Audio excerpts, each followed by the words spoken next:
All right, let's just get started. And I'll try to talk really loud to the camera, all right? And all of you, if you can't hear me, give me a yell. I don't want to use the microphone because I'll end up throwing it at someone. You know why I'll throw it? Because I am not emotionally mature. I am very immature, right? So would you rather be smart or emotionally mature? Which one is more valuable? What do you think? You're all 100% wrong. It's absolutely irrelevant. I have some of the dumbest, rich friends on earth. I know a lot of people who are really, really stupid and really, really, really rich. However, I challenge you to find anyone that is immature and rich. That is a much, much more difficult combination to find. And so what we're going to talk about today is emotional intelligence, what it is, how to become more intelligent emotionally, and how much impact it can have on our business. All right? So that is what our goal is today. Very, very simple. I want you all to do me a favor, though. Are you going to promise to do me a favor? Yes. If I am entertaining, and if I teach you something, will you do me a favor in return? Yes. All right. I'll tell you the favor at the end. Okay? I have to be entertaining and provide value first, right? I can't ask for the favor yet, can I? I cannot. All right, so what we're going to talk about today is the difference between these two things. You all know what IQ is. We're also going to introduce a new term, EQ, your emotional quotient. And we'll call that a lot of different things. We'll call it emotional intelligence, but it's the same thing as your EQ.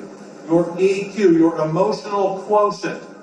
What we have found is that the top performers, the people who are very successful in life, are almost always the people that have the most emotional intelligence. Now, I want to go ahead and address one person in particular. You're going to say to me, what about Steve Jobs? Amazingly successful, billionaire, but I would venture to guess that his emotional intelligence is one of the worst we've ever seen. He is a child, and he is also what we would call a bad person. He's a real jerk. Have you seen how he responded to his own daughter? Have you heard the stories about how he treated his daughter? You know, if you haven't seen that, you should see one of the Steve Jobs movies. He was not a nice man. He would always degrade people, say mean things about people. So I want to let you know, this is not 100% always true. It's just 99.99999% true plus Steve Jobs. Okay? He's the only person that this isn't true for. What we have learned is that 9 out of 10 high performers also have a very high emotional intelligence. And that 58-60% of your success in your employment is determined by your level of emotional intelligence. And here's the cool thing. And if you go and increase your emotional intelligence, you will also increase your salary. You will also increase your ability to sell stuff. And people with a higher level of emotional intelligence, and this is only 10%. If you're 10% higher, it should increase your salary $30,000 a year. $30,000 a year is what the average American makes. Okay, so we can almost double that just by increasing your emotional intelligence a small amount. And companies that have a high level of emotional intelligence make 34% more money. And so that's what we're really excited about. That's what we're going to focus on today, is I can make more money if my employees and if I also have higher emotional intelligence. And I want to give you a caveat right off the bat. You know, I've been married and divorced, married and divorced, married and divorced, married and divorced, married and divorced. Not quite that bad. I'm exaggerating a little bit. But I have ex-wives out there that will tell you I have a very low emotional intelligence. But the important thing is what? Is that I realize that I have things that I'm not good at, and then I try to fix them. Does that make sense? So when I discovered this idea, when I found out about emotional intelligence, I was like, ooh, that's me. I make those mistakes.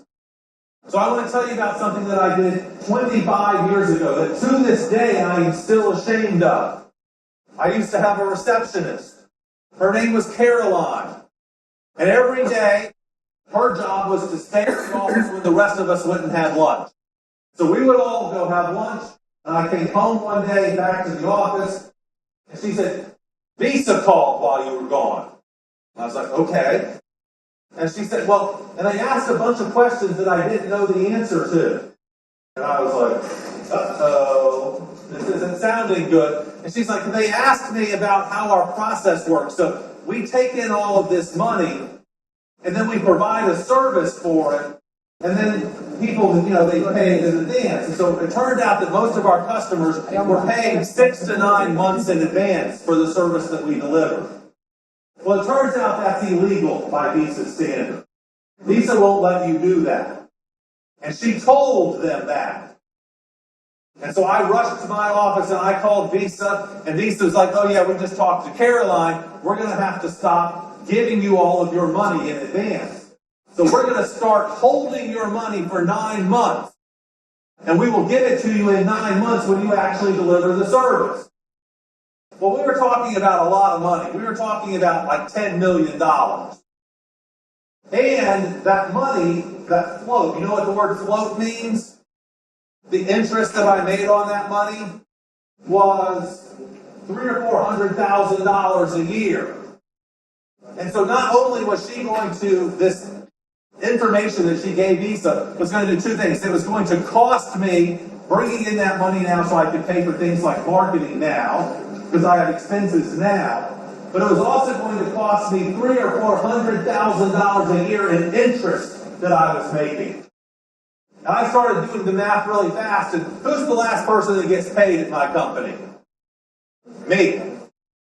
And so I said, without thinking, I said, Caroline, you are taking food out of my children's mouth. I said it just like that, except the room is really small. And what did she do? She burst into tears and ran out of the office. And she got in her car and she drove away. And we never saw her again. As a matter of fact, I still owe her money, because she never even came back to get her last check, because I was so mean to her. I was a horrible, horrible person.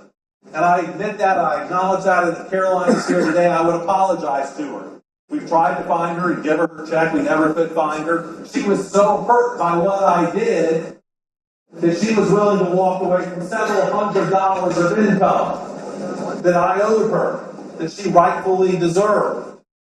Have any of you ever been horrible like that? I think a lot of us have, right? And we've been horrible like that to our parents, or to a sibling, to a brother, to a wife, to a child of ours, right? I remember one time I have 4 children. The oldest one is 19 years old. And one time I asked him to help me. I was painting his room. I was actually painting his bedroom. And he picked up the paint and he was walking and he stumbled and he spilled the paint all over the floor. And I yelled at him, Christian! Now, whose fault was that? I mean, he was like 2 years old. That was 100% my fault, wasn't it?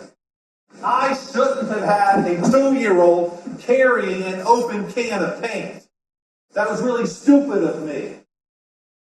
And so I want to let you know, before we go into all of this, is that I am the most guilty in the room. I have done many bad things that I am very, very, very sorry for. But here's the cool thing. I get older and more mature, hopefully every day. Every day I work on it and become a little bit better. And I don't yell at my children now. I have 2 new kids, so I have 9. You want to hear what the definition of a moron is? You ready for this? I have a 19-year-old, a 17-year-old, a 5-year-old, and a 1-year-old. That's the definition of moron right there. 50 years old and I'm changing diapers. That's a moron. Don't do that. That's right. But you know what?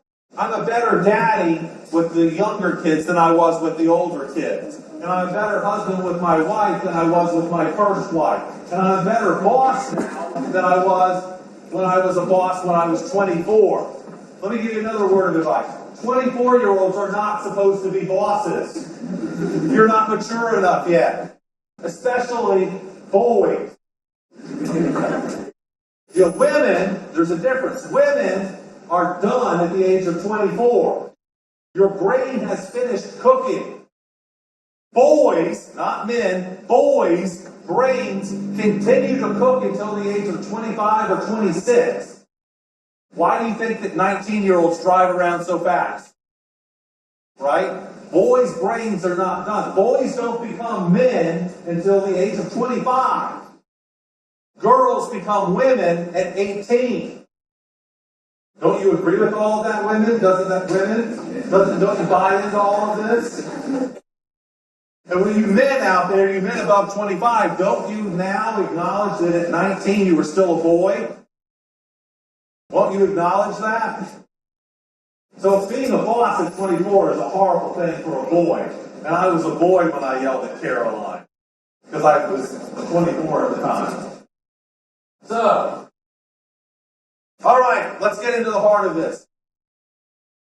I am in control of my emotions. You should be too. We are all smart enough to be in this room today. We go to IIT. We do things on a weekend that otherwise we could be doing fun things now. We could be off at the park right now. We could be out on dates right now. But we're smart enough to say, no, I need to make myself a better person. I'm going to go to eSummit and I'm going to learn how to be a better entrepreneur. And in this class, we're going to learn how to be better people. So we are the type of people that are smart enough to say, I don't like this, but I'm not going to yell about it. I don't like the fact that there's peas on my plate, but I'm not going to say anything because I didn't cook dinner tonight. If you didn't cook dinner, you have a right to complain about it. No, you don't. Only the person who cooked it can complain about it. So I am smart enough to say I am smarter than my emotions are. How many of you are also smarter than your emotions?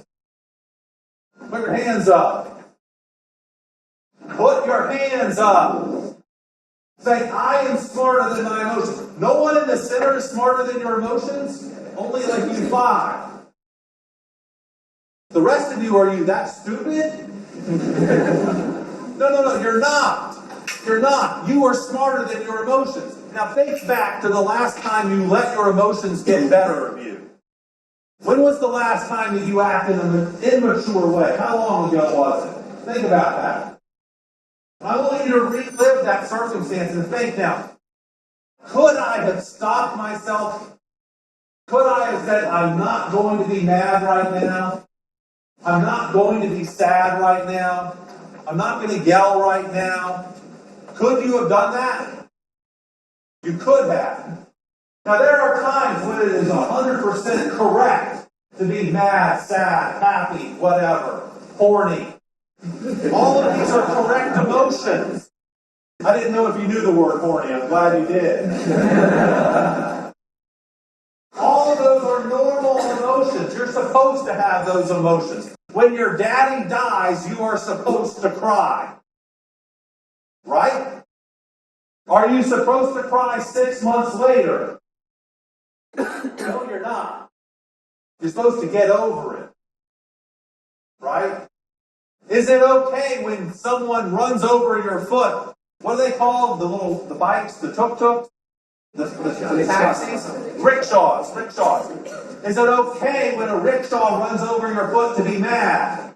Yes. Is it okay to then chase down the rickshaw driver and punch him in the face? This group, I think, says yes. It is not okay to punch him in the face. Because we're going to learn that we can control our emotions. We can decide what we're going to be. Have you ever heard the expression, you can wake up happy if you choose to? It sounds really trite, it sounds really stupid, but it's 100% true. You can say, I didn't get a good sleep last night. I'm not in a good mood. I don't like what I have to do today. I have to go take tests today. I have to go fire an employee today, but I still can be happy because the alternative is that you didn't wake up, or that you're really sick and that you're dying, or that you have a child who is dying that you have to hold until the child dies. When you tell me an emotion, I can tell you one worse. Oh, things are really bad for me right now. I can describe a situation and a person that is much worse off than you. I don't see anyone in here in a wheelchair. I don't see anyone in here who looks like they're going to die tomorrow. You understand what I'm saying? We are what's called lucky. And we should be happy because we are all breathing and walking and have enough luxury. We have enough wealth to be here today. There are people in slums not too many kilometers from here who couldn't be here today, aren't there? Aren't there? Aren't we the lucky people? We are. And I can understand waking up in a bad mood, but a minute or two later you should be able to say, at least I'm not that guy. At least I'm not that girl. Right? Our emotions are choices. So what we have learned is that you cannot increase your IQ. Your IQ is stuck. You can learn more, but you're not going to increase your IQ. On the other hand, we can continue to increase our emotional quotient, our EQ, every single day of our lives. We can make ourselves more emotionally correct every single day of our lives. And what's really important is this, is that when you increase your emotional intelligence, your salary goes up. When you increase your emotional intelligence, your marriage gets happier. When you increase your emotional intelligence, you are happier with your kids and you're happier with your parents. You are happier. You're not smarter, but everything else is better. And that is what is so cool. You cannot improve your IQ, but you can continually improve your emotional intelligence. So you can be a better leader, better employee, and a better entrepreneur each and every day by choice. By choice. And so it's really simple. Do you want to maintain your status quo where you make $20,000 a year and you're mad 30% of the time? Does that sound like where you want to die? I want to die making $300,000 a year and being happy 99% of the time. And you can choose to do that. And therefore you can choose to be a better salesperson. You can choose to be a better employee, a better boss, a better student. Absolutely anything that you're going through is a choice. So here are the things that we're going to do. We're going to describe the things that make up your emotional intelligence. And number one, we're going to define very quickly what makes up a good leader. And then number three, we're going to take action steps to improve your emotional intelligence on a daily basis. And these are things you can start doing today that will make you a better person. All right, so number one, we have the capacity to control our emotions in our interpersonal relationships. And here are the four components of emotional intelligence. How self-aware I am. It's called self-awareness. We also then have how aware I am of how my emotions impact you. So up here in the upper right-hand corner where we have self-leadership, a better way to think of that is, I have emotions and they impact you. Do I understand how I am impacting you? So when I walk into a room and I'm happy and smiling and I'm having a good old time, how does that make you feel? It makes you feel good. Damn, I'm so pissed off. I hate being here. How does that make you feel? That is self-leadership. Did I scare you? Then we have social awareness. Do I understand what's going on around me that does not affect me? On the surface, it doesn't affect me. Are other people, those people over there, happy? And then here in the lower right, how I handle the relationships, the interpersonal relationships that I have with people. We're going to go through each one of these and talk about how each one can be improved. So personal competence is understanding my emotions without thinking about them, or by thinking about them. So the problem is that too often we have emotions and we don't think about them. So have you heard about journaling? Do you write down what you do every day? Some of you journal. A more important thing to do, instead of saying, I went and had breakfast, I went to class, I went to work, I saw my grandmother. Is that useful information 20 years from now? What about this? I went to class today and I learned this. I went to work today and I saw someone being unhappy and I smiled at them and they smiled back. I went and saw my grandmother who was dying and I comforted her and she seemed happier because I was there. Is that worth reading about 20 years from now? And so that's what we're talking about here. Understanding my emotions by actually thinking about them. Because again, is it okay to be mad? It is okay to be mad. Is it okay to act mad? That's different. Is it okay to be jealous? Yes, it is. Because jealousy is actually a good thing. I'm jealous because you have a Ferrari and I don't. What is that going to make me do? Work harder. I'm jealous. You got an A. I got a C. What is that going to make me do? Study more. All right? So it's very important that we understand our emotions. So that is self-awareness. Welcome to the new people. We haven't done anything yet. Don't worry.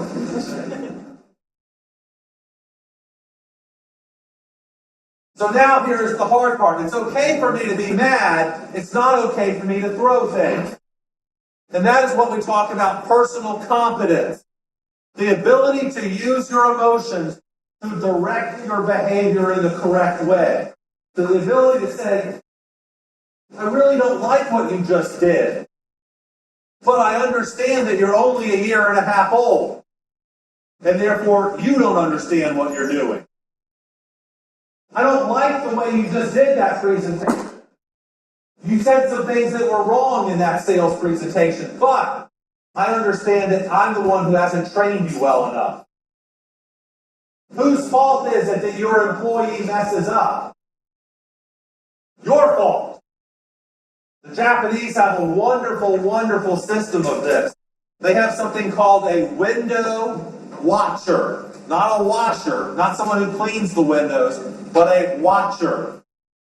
If there is an employee in a group of 20, Japanese employees are usually grouped in 20s, and one of those employees never gets their work done, the Japanese system, Japanese business practices dictate that it's the other 19's fault. And they will put that person up against the window and not give that person any work until the other 19 figure out how to fix that person in a way that they can be incorporated back into the group. When we mess up, it's not necessarily because we messed up. It's because your professor didn't train you enough. Your boss didn't give you the best understanding of how to do your job. I believe very, very strongly that bad kids have bad parents. And I don't care what grades my kids get. I really don't. I have one kid that is as dumb as a brick. Poor child. He is just as stupid as a brick. But you know what? he made honor roll last semester in college. Why?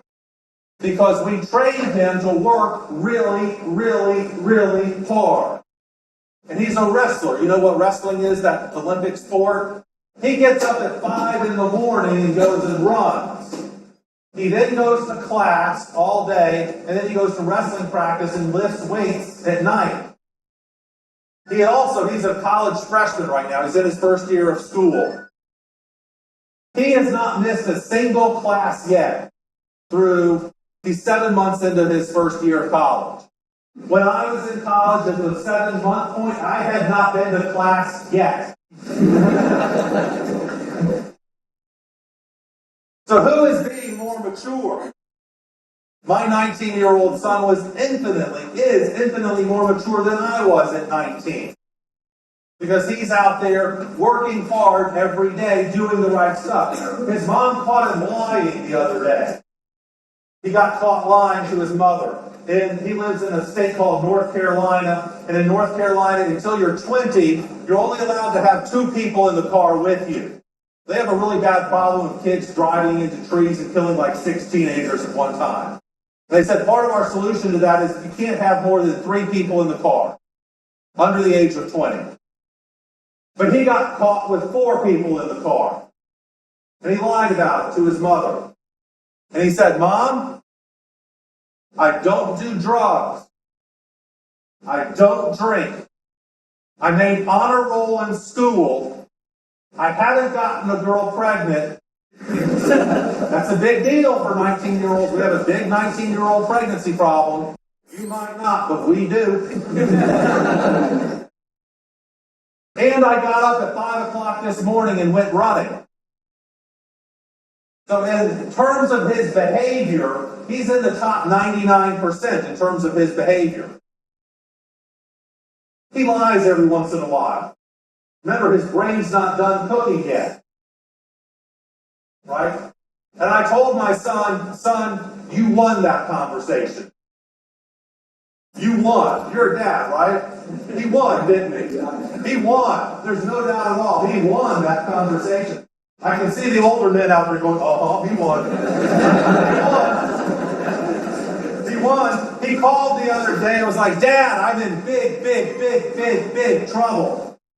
I was like, "Did you wreck your car? Did you kill someone with your car? Did you get kicked out of college?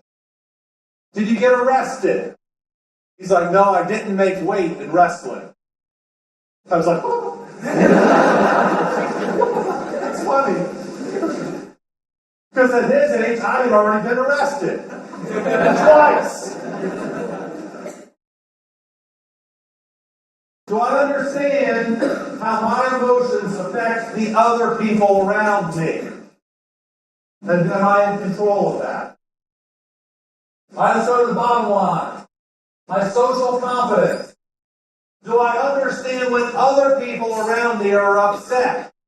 So you walk into your office and you notice your secretary who's always happy.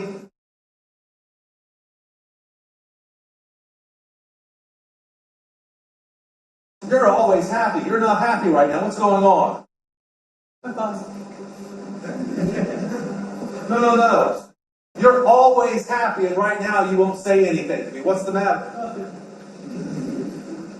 Or someone who is always cheerful and pleasant, who just starts snapping at you all the time. Do our employees have a life outside of our job with them? What is more important to them, the job or the fact that they're currently getting divorced? The fact that the job or the fact that their kid got arrested last night? Their husband got fired yesterday and they don't know how they're going to make their bill payments tomorrow. What is your employee worried about right now? And it's our job to always look and to see that. To look at other people around us and understand, are they happy or are they not?